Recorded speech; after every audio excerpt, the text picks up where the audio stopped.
చూడలేదమ్మా. అసలు నువ్వు ఈ లోకంలో ఉంటే కదా చూడటానికి. ఇదేదో మీ ప్రైవేట్ పడకల్లో పగటికల్లో ఉంటున్నావు. కొంచెం తెలివి తెచ్చుకో బాబు, చస్తున్నాం. అబ్బే కలగాదండి. నెక్స్ట్ స్టేషన్ ఎప్పుడు వస్తుందండి? 236. అదేంటి మీరు ఈ ప్రశ్న అడగడము 236సారి.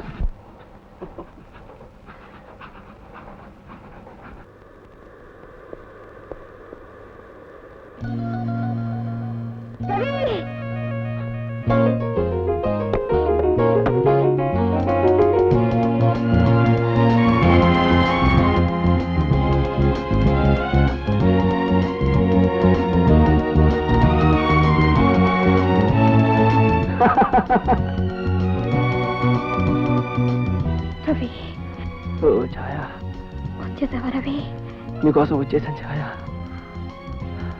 రవి, నువ్వు చాలా మారిపోయావు రవి. నిజంగా?